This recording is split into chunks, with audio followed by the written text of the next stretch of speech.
आप सभी का बहुत बहुत स्वागत है आपके अपने चैनल ज्ञानी बाबा 875 में। मैं दुर्गेश सर आप लोगों के लिए लेकर आ गया हूँ ना 20 के दांत जो पाठ है हिंदी का क्लास 10th के गोधली भाग 2 का, उसका पहला पाठ पढ़ा चुके हैं। लेखक परिचय, कहानी, ऑब्जेक्टिव, सब्जेक्टिव सभी का वीडियो अपलोड है। आप जाके डिस्क्रिप्शन में लिंक दिया हुआ है, वहां से देख लीजिएगा। अब 20 के दांत इसका भी पाठ परिचय हो चुका है, लेखक परिचय और कहानी। आप इसके ऑब्जेक्टिव प्रश्न भी अपलोड हो चुके हैं। ठीक है, अब हम लोग देखते हैं सब्जेक्टिव प्रश्न को। सब्जेक्टिव जो पहला प्रश्न है वो क्या है कि कहानी के शीर्षक की सार्थकता स्पष्ट कीजिए ना। कहानी के शीर्षक की सार्थकता स्पष्ट कीजिए। प्रस्तुत कहानी में कहानीकार ने अमीरों की तथा कथित मर्यादा पर व्यंग किया है ना। इसमें गरीबों पर अमीरों के शोषण एवं अत्याचार पर प्रकाश डाला गया है ना। इस कहानी जो है इसमें क्या किया गया है कि गरीबों पर अमीरों के शोषण एवं अत्याचार पर प्रकाश डाला गया है। 20 के दांत शीर्षक कहानी महल और झोपड़ी की लड़ाई की कहानी है ना। 20 के दांत शीर्षक कहानी जो है वो महल और झोपड़ी वालों की लड़ाई की कहानी है। इस लड़ाई में महल की जीत में भी हार दिखाई गई है ना। मदन द्वारा पीटे जाने पर खोखा के जो दांत टूट जाते हैं ना, मदन जब पीटता है खोखा को तो उसके 2 दांत टूट जाते हैं। वह अमीरों की प्रदर्शन प्रियता और गरीबों पर उनके अत्याचार का प्रतीक है। मदन अमीरों की प्रदर्शन प्रियता और गरीबों पर उनके अत्याचार के विरुद्ध एक चेतावनी है, सशक्त विद्रोह है ना। यही इस कहानी का लक्ष्य है। अतः निसंदेह कहा जा सकता है कि 20 के दांत इस दृष्टि से बड़ा ही सार्थक शीर्षक है ना। अमीरों के 20 के दांत तोड़कर मदन ने जिस उत्साह और ओज और आग का परिचय दिया है, वह समाज के जाने कितने गिरधर लालों के लिए गर्वोल्लास की बात है। इसमें लेखक द्वारा दिया गया संदेश मार्मिक बन पड़ा है, बहुत ही अच्छा है ना। अगला प्रश्न है क्या, प्रश्न संख्या 2। प्रश्न संख्या 2 है, सेन साहब ने के परिवार में बच्चों के पालन पोषण में किए जा रहे आधारित भेदभाव का अपने शब्दों में वर्णन कीजिए ना। वो जो क्या है, तो सेन साहब के परिवार में जो बच्चों के क्या है पालन पोषण में किए जा रहे लिंग आधारित भेदभाव ना, जैसे कि बेटे और बेटियां में जो भेदभाव है उसको अपने शब्दों में देना है। तो देखिए, सेन साहब के परिवार में उनकी 5 लड़कियां थी ना। पांचों की नाम क्या था, तो सीमा, रजनी, आलो, शेफाली, आरती। सबसे छोटा लड़का था कासू बाबू ना। कासू लड़का जो सबसे छोटा था उसका नाम था कासू, प्यार से खोखा कहते थे ना। सेन साहब के परिवार में 5 लड़कियों के ऊपर काफी अनुशासन था। लड़का सबसे छोटा था और उसका बहुत बाद में था ना। इसी कारण से लड़के के प्रति मोह होना स्वाभाविक था। लड़का के ऊपर अनुशासन का बंधन बहुत ढीला था ना। लड़का कुछ भी करे तो सही है, लेकिन लड़की जब उसमें कुछ करती, लेकिन लड़की जो थी सेन साहब की वो 5 बहुत ही सुशील और सुंदर थी, लेकिन लड़का क्या था, बहुत ही बदमाश था उसकी। अच्छा, प्रश्न संख्या 3 है, खोखा किन मामलों में अपवाद था ना। खोखा किन मामलों में अपवाद था। तो देखिए यहाँ प्रश्न जो है, खोखा किन मामलों में क्या था, अपवाद था। तो सेन साहब एक अमीर आदमी थे ना। सेन साहब क्या थे, एक अमीर आदमी थे। अभी हाल ही में उन्होंने एक नई कार खरीदी थी। वे किसी को गाड़ी के पास भटकने नहीं देते थे, मतलब उसके आसपास भटकने नहीं देते थे। कहीं पर एक धब्बा दिख जाए तो क्लीनर और सोफर पर शामत आ जाती थी। उनके लड़कियों से मोटर की चमक दमक का कोई खास खतरा नहीं था। लेकिन खोखा सबसे छोटा लड़का था, वह बुढ़ापे की आंखों का तारा था, इसलिए मिसेज सेन ने उसे काफी छूट दे रखी थी। दरअसल बात यह था कि खोखा का आविर्भाव तब हुआ था जब उसकी कोई उम्मीद दोनों को बाकी नहीं रह गई थी ना। जब उम्मीद नहीं था सेन साहब और मिसेज को, तब जाके खोखा जन्म लिया था। खोखा जीवन के नियम का जैसे अपवाद था, और इसीलिए यह भी स्वाभाविक था कि वह घर के नियमों का भी अपवाद था।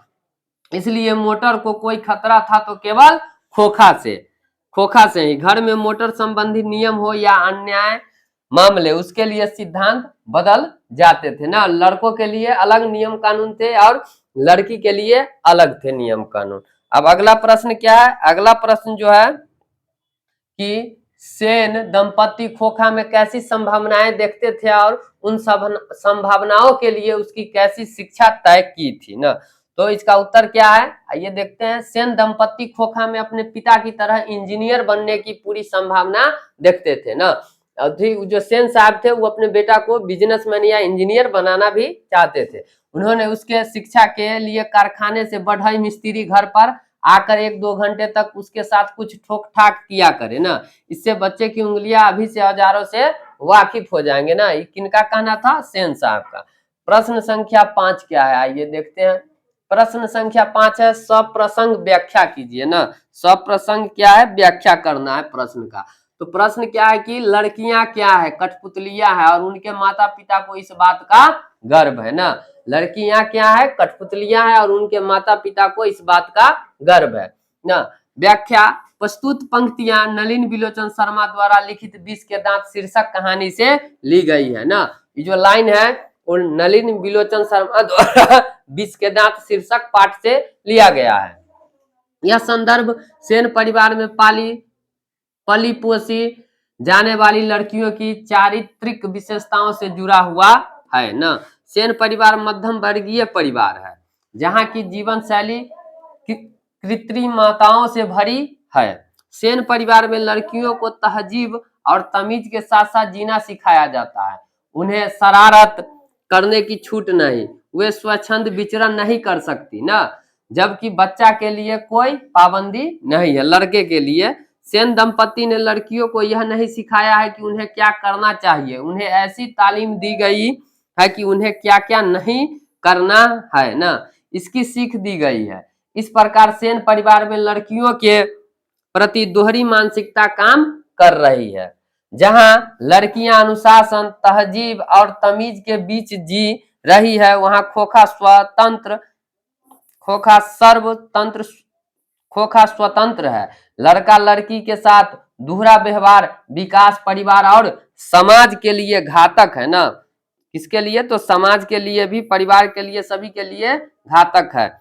अतः लड़का लड़की के बीच नस्लीय भेदभाव न पैदा कर उनमें समानता का विस्तार करना चाहिए ना। तो ये आपका हो गया उत्तर। अगला प्रश्न क्या है, अगला प्रश्न है, खोखा के दुर्दलित स्वभाव के अनुसार ही सेनों ने सिद्धांतों को भी बदल लिया था ना। दुर्दलित मतलब हो गया कि लाड़ प्यार और दुलार करने वाला अधिक ना। तो खोखा के दुर्दलित स्वभाव के अनुसार ही सेनों ने सिद्धांतों को भी बदल लिया था। यदि आप स्क्रीनशॉट लेना चाहते हैं तो स्क्रीनशॉट भी ले सकते हैं। आइए देखते हैं इस पंक्ति का व्याख्या।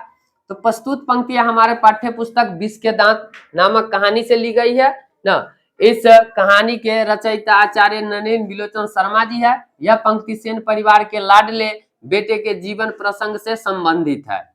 कहानीकार ने इन पंक्तियों के माध्यम से यह बताने की चेष्टा किया है कि सेन परिवार एक मध्यम वर्गीय सफेद पोष परिवार है। यहाँ कृत्रिमता का ही बोलबाला है। नकली जीवन के बीच जीते हुए सेन परिवार अपने बच्चों के प्रति भी दोहरा भाव रखता है ना। सेन जी जो है, सेन साहब जी, वो लड़के के प्रति अलग भाव रखते हैं और लड़की के प्रति अलग। उसके बाद क्या है, उसके बाद यहाँ है कि सेन परिवार का बेटा शरारती स्वभाव का है। सेन परिवार का मतलब सेन साहब का जो बेटा था खाकू, जिसको खोखा भी बोला जाता है ना, वो क्या था, शरारती था। वह बुढ़ापे में पैदा हुआ है, इसी कारण सबका लाडला है। उसके लालन पालन, शिक्षा दीक्षा में कोई पाबंदी अनुशासन नहीं है। वह बैलोस जीने के लिए स्वतंत्र है। उसके लिए सारे नीति नियम शिथिल कर दिए गए हैं ना। उन पर मतलब कासू पर कोई भी नियम कानून नहीं लगता है। वह इतना उच्छकल था कि उसके द्वारा किए गए बुरे कर्मों को भी सेन दंपति विपरीत भाव से देखते थे और उसकी तारीफ करते थकते नहीं थे। अगर वो कासू खोखा जो है वो कोई गलत काम भी करता था, फिर भी उसका जो पिता है सेन साहब, वो उसका बड़ाई ही करते थे। सेन दंपति बेटे को इंजीनियर बनाना चाहते थे, इसी कारण ट्रेनिंग भी वैसी ही दिलवा रहे थे। उसे किंडरगार्टन स्कूल की शिक्षा न देकर कारखाने में बढ़ई मिस्त्री के साथ लोहा पीटने ठोकने आदि से संबंधित काम सिखाया जाता था। औजारों से परिचित कराया जाता था। इस प्रकार सेन परिवार अपने शरारती बेटे के स्वभाव के अनुरूप ही शिक्षा की व्यवस्था कर दी थी और अपने सिद्धांतों को बदल लिया था ना। अब देखिए गांव में क्या है, ऐसे ही लड़के आगे चलकर गुंडे, चोर और डाकू बनते हैं ना। इस पंक्ति का ये जो कथन है हुसैन साहब के द्वारा कहा गया है, लेकिन जो किस पाठ में, तो 20 के दांत, जिसके लेखक कौन है, नलिन बिलोचन शर्मा ना। प्रस्तुत पंक्तियां हमारी पाठ्य पुस्तक के 20 के दांत शीर्षक कहानी से ली गई है। किसी भी अगर सब प्रसंग व्याख्या करना है तो उसमें पहले हम यही बात लिखते हैं कि जो प्रस्तुत पंक्तियां है वो हमारी पाठ्य पुस्तक जिस पाठ से लिया जाता है उस पाठ का नाम तो 20 के दांत से, तो 20 के दांत शीर्षक कहानी से ली गई है। इसके रचयिता नलिन बिलोचन शर्मा है। इस पंक्ति का प्रसंग गिरधारी के बेटे मदन के साथ जुड़ा हुआ है ना। एक बार की बात है कि सेन की गाड़ी के पास मदन खड़ा होकर गाड़ी को छू रहा था ना। सेन साहब के गाड़ी के पास खड़ा होकर वो जो मदन था हुसैन साहब के गाड़ी को छू रहा था। जब सोफर मतलब कि ड्राइवर, जब सोफर ने उसे ऐसा करने से मना किया तो वह सोफर को मारने दौड़ा, लेकिन गिरधर की पत्नी ने बेटे को संभाल लिया। ड्राइवर ने मदन को धक्के देकर नीचे गिरा दिया था, जिससे मदन का घुटना फूट गया था ना। शरारत की चर्चा ड्राइवर सेन साहब से की थी। इस बात पर सेन साहब काफी क्रोधित हुए थे और गिरधर लाल को अपनी फैक्ट्री से बुलवाकर डांटते हुए कहा था कि देखो गिरधारी ना, वही गिरधर लाल, आजकल मदन बहुत शौक हो गया है। मैं तो तुम्हारी भलाई ही चाहता हूँ। गाड़ी गंदा करने से मना करने पर वह ड्राइवर को मारने दौड़ पड़ा था और मेरे सामने भी वह डरने के बदले ड्राइवर की ओर मारने के लिए झपटता रहा।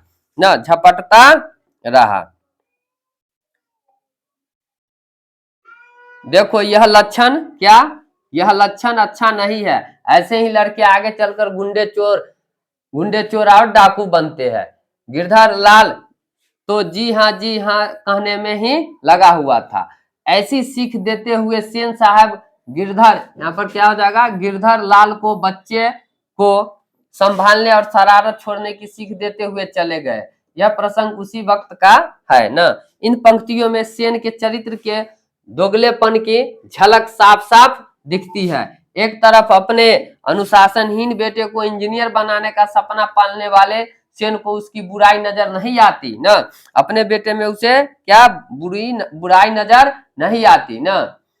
लेकिन दूसरी ओर गिरधारी लाल के बेटे में उदंडता और शरारत दिखाई पड़ती है। यह उस मध्यम वर्गीय परिवार के जीवन चरित्र की सही तस्वीर है। अपने बेटे की प्रशंसा करते हैं, भले ही वह कुलनाशक है, लेकिन निर्धन निर्मल गिरधर लाल के बेटे में कुलक्षण ही उन्हें दिखाई पड़ते हैं। उनका अपना बेटा कोई भी गलती करता है तो उन्हें कुछ दिखाई नहीं देता, लेकिन जो मदन है ना, गिरधर लाल का लड़का, उसमें उसे बहुत अजीब बात दिखाई पड़ता है। अगला प्रश्न है कि हंस कौ की जमात में शामिल होने के लिए ललक गया ना। तो ये भी प्रस्तुत पंक्तियां हमारी पाठ्य पुस्तक 20 के दांत कहानी से लिया गया है ना, जिसके रचयिता कौन है, नलिन बिलोचन शर्मा। यह प्रसंग उस समय का है जब सेन दंपति का बेटा दूसरे शाम के वक्त बंगले के अहाते के बगल वाली गली में जा निकला। वहां धूल में मदन, गिरधारी लाल का बेटा ना, आवारागर्द लड़कों के साथ लट्टू नचा रहा था। खोखा ने जब यह दृश्य देखा तो उसकी भी तबीयत लट्टू नचाने के लिए ललच गई ना। खोखा तो बड़े घर का था, यानी वह हंसों की जमात का था ना, जबकि मदन और वे लड़के निम्न मध्यम वर्गीय दलित शोषित थे। इन्हें कौ से संबोधित किया गया। इसी सामाजिक भेदभाव के कारण कहा गया है कि हंस कौ की जमात में शामिल होने के लिए ललक गया। यानी कहने का भाव यह है कि खोखा जो अमीर सेन परिवार का वंशज है, गरीबों के खेल में शामिल होकर खेलने के लिए ललक गया, किंतु यह संभव न हो सका, क्योंकि पहले दिन उसके पिता ने उसे और उसकी माँ के साथ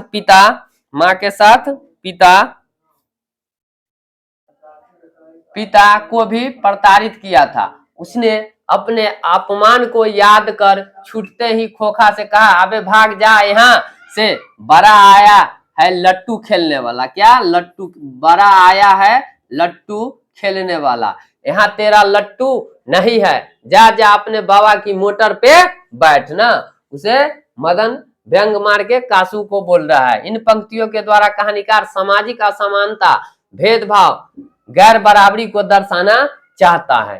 ठीक है, अगला प्रश्न क्या है? प्रश्न संख्या 6 जो है कि सेन साहब के और उनके मित्रों के बीच क्या बातचीत हुई और पत्रकार मित्र ने उन्हें किस तरह उत्तर दिया ना। देखिए, एक दिन वाकया है कि ड्राइंग रूम में सेन साहब कुछ दोस्त के साथ बैठ के गपशप कर रहे थे। उनमें एक साहब साधारण हैसियत के अखबार नवीस थे, मतलब पत्रकार थे, और सेन के दूर के रिश्तेदार भी होते थे। साथ में उनका लड़का भी था, जो था तो खोखा से भी छोटा पर बड़ा समझदार और होनहार मालूम पड़ता था। किसी ने उसकी कोई हरकत देखकर उसकी कुछ तारीफ कर दी और उन साहब से पूछा कि बच्चा स्कूल तो जाता ही होगा। इसके पहले ही पत्रकार महोदय कुछ जवाब देते, सेन साहब ने शुरू किया, मैं तो खोखा को इंजीनियर बनाने जा रहा हूं, और वे ही बात दोहरा कर थकते नहीं थे ना। पत्रकार महोदय चुप मुस्कुराते रहे। जब उनसे फिर पूछा गया कि अपने बच्चे के विषय में उनका क्या ख्याल है, तब उन्होंने कहा, मैं चाहता हूं कि वह जेंटलमैन जरूर बने, और जो कुछ बने उसका काम है, उसे पूरी आजादी रहेगी। सेन साहब इस उत्तर के शिष्ट और प्रच्छन्न व्यंग पर ऐंठ कर रह गए ना। अगला प्रश्न है क्या आपके सामने? आप प्रश्न संख्या 7, मदन और ड्राइवर के बीच के विवाद के द्वारा कहानीकार क्या बताना चाहता है ना। मदन और ड्राइवर के बीच, तो देखिए कहानीकार ड्राइवर के रूप में सामंती मानसिकता को दिखाया है ना। मदन एक गरीब का बच्चा है, उसके सिर्फ मोटर को स्पर्श करने पर उसे धकेल दिया गया है, जिस कारण उसे चोट आ गया। सामंती मानसिकता और एक गरीब के व्यवहार की ओर कहानीकार बसा रहे हैं ना, कहानीकार बसा रहे हैं। अगला प्रश्न है प्रश्न संख्या 8, कासू और मदन के बीच झगड़े का कारण क्या था? इस प्रसंग के द्वारा लेखक क्या दिखाना चाहता है ना। तो कासू और मदन के बीच झगड़े का जो मूल कारण था क्या था? लट्टू का खेल था ना। कासू और मदन के बीच झगड़े का कारण था कासू द्वारा मदन से लट्टू मांगना ना। मदन देने से इनकार करता है, कासू मारता है, फिर मदन भी मारता है। लेखक इस प्रसंग के द्वारा दिखाने चाहते हैं कि बच्चे में सामंती मानसिकता का भय नहीं होता, बाद में चाहे जो हो जाए ना। मदन पहले ही नहीं सोचा कि ये अमीर बाप के लड़का है, सेन साहब का लड़का है, पहले उसको भी जमा दिया और 2 दांत तोड़ डाले कासू के भी। अगला प्रश्न है, महल और झोपड़ी वालों की लड़ाई में अक्सर महल वाले ही जीतते हैं, पर उसी हालत में जब दूसरे झोपड़ी वाले उनकी मदद अपने ही खिलाफ करते हैं। लेखक के इस कथन को कहानी से एक उदाहरण देकर पुष्ट कीजिए ना। सेन साहब की नई चमकती काली गाड़ी को छूने भर के अपराध के लिए मदन न केवल सोफर द्वारा घसीटा जाता है ना, अपितु बाप गिरधर द्वारा भी बेरहमी से पीटा जाता है। मदन तो उसका जो सोफर था, ड्राइवर था, वो तो धक्का मार दिया, लेकिन उसके बाद मदन के जो पिता थे ना गिरधर लाल, वो भी उस मदन को बहुत पीटा। दूसरे दिन खोखा जब मदन की मंडली में लट्टू खेलने चला जाता है तो मदन का स्वाभिमान जाग उठता है। दोनों की लड़ाई बृहद रूप ले लेती है। खोखा और मदन की लड़ाई महल और झोपड़ी की लड़ाई का प्रतीक है। खोखा को मुंह की खानी पड़ती है। इस स्वाभिमान की झगड़ा में झोपड़ी वालों की जीत होती है ना, और इसमें किसकी जीत होती है? झोपड़ी वालों की जीत होती है। अगला प्रश्न है, रोज रोज अपने बेटे मदन की पिटाई करने वाला गिरधर मदन द्वारा कासू की पिटाई करने पर उसे दंडित करने के बजाय अपनी छाती से क्यों लगा लेता है ना। रोज रोज जब मतलब मदन खुद मदन के पिता खुद मदन को रोज रोज पीटते थे, लेकिन जब कासू को मारा ना तो मदन के पिता मदन को क्या किए, गले लगा लिए। तो वो क्यों गले लगा लिए, वही पूछा गया है ना। गिरधर लाल सेन साहब की फैक्ट्री में एक किरानी था। गिरधर लाल जो था उस सेन साहब की फैक्ट्री में क्या था, एक किरानी था, और उनके ही बंगले के अहाते के एक कोने में आउट हाउस में रहता था। सेन साहब द्वारा जब मदन की शिकायत की जाती है तब गिरधर मदन की पिटाई करता था ना, तो पिटाई करता था। गिरधर सेन साहब की हर बात को मानने के लिए विवश था ना, लेकिन एक दिन जब मदन कासू के अहंकार का जवाब देते हुए उस पर प्रहार करके उसके दांत तोड़ दिए, तब उसके पिता उल्लास और गर्व के साथ उसे शाबाशी देते हैं ना। जो काम वह स्वयं नहीं कर पाया था वह उसका पुत्र करके दिखा दिया था, इसलिए वह गौरवान्वित था। मदन शोषण, अत्याचार और अन्याय के विरुद्ध प्रज्वलित प्रतिशोध का प्रतीक है। उसके निर्भीकता से प्रभावित होकर गिरधर ने उसे छाती से लगा लिया। यदि आपको वीडियो पसंद आ रहा हो, यह वीडियो आपके काम का हो ना, आपको लग रहा हो कि हम इसमें अच्छे से समझ सकते हैं, पढ़ सकते हैं, तो जरूर वीडियो को लाइक कीजिएगा, चैनल को सब्सक्राइब कीजिएगा। आपको हम पूरे 10वां का पूरा सिलेबस कवर करवाएंगे इसी चैनल पर, ज्ञानी बाबा 875 पे। तो आइए 11 नंबर प्रश्न क्या है। सेन साहब मदन कासू, ठीक है, कासू होगा यहाँ, कासू और गिरधर का चरित्र चित्रण करें। इस प्रश्न में पूछा गया क्या कि सेन साहब मदन कासू और गिरधर का चरित्र चित्रण करें। देखिए सेन साहब कहानी में, सेन साहब प्रमुख पात्र है ना, इस कहानी में जो सेन साहब है वो प्रमुख पात्र है। नई नई उन्होंने गाड़ी खरीदी है, इसीलिए गाड़ी छाया से सब दूर रहे, खासकर खोखा खोखी मतलब बच्चा बच्ची ना। सेन साहब में दिखावा बहुत अधिक है। सेन साहब जो है वो दिखावा बहुत करते हैं ना, अपने पुत्र के संबंध में बहुत चढ़ा चढ़ा कर बातें करते हैं, अपने बेटे के सामने किसी दूसरे लड़के का प्रशंसा पसंद नहीं करते। मतलब सेन साहब के बेटा का जितना बड़ाई कीजिए उतना अच्छा है, लेकिन वो किसी और बच्चे का बड़ाई अपने मुंह अपने सामने नहीं सुन सकते। सेन साहब सामंती मानसिकता के आदमी है। अच्छा, अब आ गया मदन। मदन मदन क्या है, तो मदन सेन साहब का एक कर्मचारी गिरधर है ना।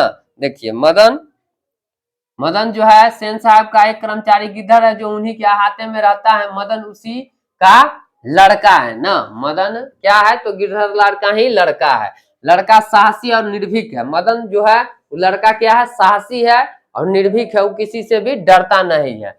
बाल सुलभ शरारत भी उसमें विद्यमान है। इसी कारण जब कासू उससे झगड़ता है तो मदन भी उसके भाषा में जवाब देता है ना। अच्छा, अब आइए कासू के बारे में बात करते हैं। कासू बाबू सेन साहब का एकमात्र सुपुत्र है ना, जो 5 लड़की के बाद जन्म लिया था, वो भी सेन साहब और मिसेज की बुढ़ापे में। बहुत लाड़ प्यार के कारण बिगड़ गया है ना, शरारत करने में माहिर हो गया है। कहानी का नायक कासू ही है ना। अब देखिए गिरधर जो है, गिरधर सेन साहब के फैक्ट्री में काम करने वाला एक कर्मचारी है या किरानी है, उन्हीं के अहाते में रहता है। उन्हीं के यहाँ जो फैक्ट्री है उसी में एक कोने पर रहता है, आउट हाउस में। गिरधर बेहद सीधा और सरल कर्मचारी है। गिरधर के अंदर जो है कोई छल कपट की भावना नहीं। यदा कदा इसे सेन साहब का गुस्सा झेलना पड़ता है। मतलब जहां तहां कहीं भी सेन साहब का गुस्सा जो है कौन झेलता है, गिरधर मदन का क्या है, पिता है। गिरधर जो है वो मदन का क्या है, पिता है। अब हम बात करते हैं अगले प्रश्न का। अगला प्रश्न जो है 12 नंबर, आपकी दृष्टि में कहानी का नायक कौन है, तर्कपूर्ण उत्तर दीजिए ना। तो हमारी दृष्टि में 20 के दांत शीर्षक कहानी का नायक कौन है, मदन है। कौन है, मदन है। नायक के संबंध में पुरानी कसौटी अब बदल चुकी है। पहले यह धारणा थी कि नायक वही हो सकता है जो उच्च कुलोत्पन्न हो ना, मतलब ऊंचे कुल में जन्म लिया हो, सुसंस्कृत हो, सुशिक्षित युवा तथा ललित कला प्रेमी हो। परंतु नायक के संबंध में ये शर्त अब मान्य नहीं है।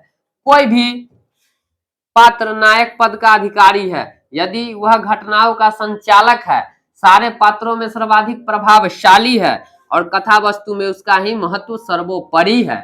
इस दृष्टि से विचार करने पर स्पष्ट ज्ञात होता है कि इस कहानी का नायक मदन ही है। इसमें मदन का ही चरित्र है जो सबसे अधिक प्रभावशाली है। पूरे कथा वस्तु में इसी के चरित्र का महत्व है। खोखे के विष के दांत उखाड़ने की महत्वपूर्ण घटना का भी वही संचालक है। अतः निर्विवाद रूप से मदन ही कहानी का क्या है, नायक है। मदन ही कहानी का क्या है, नायक है। अच्छा, अगला प्रश्न क्या है देखिए। अगला प्रश्न, आरंभ से ही कहानीकार का स्वर व्यंग्यपूर्ण है ना, ऐसे कुछ प्रमाण उपस्थित करें। ठीक है, तो आरंभ से ही कहानीकार का स्वर व्यंग्यपूर्ण है, ऐसे कुछ प्रमाण उपस्थित करें। देखिए, पांचों लड़कियां तो तहजीब और तमीज की तो जीती जागती मूर्त ही है ना। पांचों लड़कियां जो है उनका बहुत ही सुंदर, सुशील और सभ्य है। जैसे कोयल घोंसले में से कब उड़ जाए, चमक ऐसी कि अपना मुंह देख लो। ठीक है, इसके बाद जो इस पाठ का पूरा प्रश्न उत्तर यहीं पर समाप्त होता है। आशा करते हैं कि आपको वीडियो पसंद आया हो। यदि वीडियो पसंद आया हो तो जरूर लाइक, शेयर और चैनल को सब्सक्राइब कीजिएगा।